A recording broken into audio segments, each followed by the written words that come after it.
என்றும் ஒரு கவிதையை உங்களுக்காக பதிவு செய்கின்றேன். அந்த கவிதை எப்படி இருக்கிறது என்ற உங்களுடைய கருத்துக்களையும் அறிய ஆவலாக இருக்கின்றேன். நன்றி, வாழ்த்துக்கள்.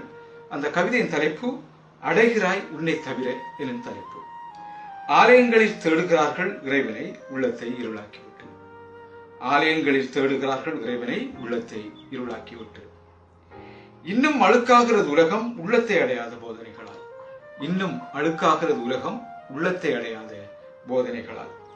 உன்னை தைத்த முள்ளும் துடிக்கும் வலியால். உன்னை தைத்த முள்ளும் துடிக்குமே வலியால். நீ குப்பை தூக்கி வீசி விடுகிறது மரணம். நீ குப்பை தூக்கி வீசி விடுகிறது மரணம். ஊற்றுகிறாய் ஆசை தீ, அழிகிறது உன்வேர் படிப்படியாக. ஊற்றுகிறாய் ஆசை தீ, அழிகிறது உன்வேர் படிப்படியாக. நீ எதையெல்லாமோ அடைகிறாய் உன்னை தவிர. நீ எதையெல்லாமோ அடைகிறாய் உன்னை தவிர. நீ அடைகின்ற அத்தனை பூஜ்யங்கள் நீ உன்னை அடையாதவரை. நீ அடைகின்ற அத்தனையுமே பூஜ்யங்கள் நீ உன்னை அடையாதவரை. பீதி கொள்கிறாய் இருள் பார்த்து, உனக்கு தெரியவில்லை நீயே ஒளி என்று.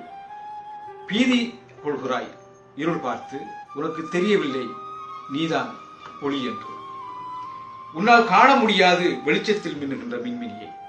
உன்னால் காண முடியாது வெளிச்சத்தில் மின்னுகின்ற மின்மினியை. இருள் உன்னை உனக்கு காட்டுகிறது நீ இருள் என்று. இருள் உன்னை உனக்கு காட்டுகிறது நீ இருள் என்று. நீ இருள்தான் தீபம் நீ என்று நம்பாதவரை.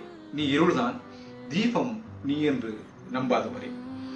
உன் ஐம்புலன்களை ஒரு புள்ளிக்குள் நிறுத்து, நீ ஆகுவாய் இறைவனுக்கு விருப்பமான சுடராய். உன் ஐம்புலன்களை ஒரு புள்ளிக்குள் நிறுத்து, நீ ஆகுவாய் இறைவனுக்கு விருப்பமான சுடராய். நன்றி நேயர்களே. மற்றொரு ஒலி பதிவில் உங்களை மீண்டும் சந்திக்கும் வரை உங்கள் அகச்சோலையில் மகிழ்ச்சி பூக்கள் பூத்து குலுங்க விடைபெறுவது என்றும் ஒன்றாகிய உணர்வுடன் ராகி. வாழ்த்துக்கள்.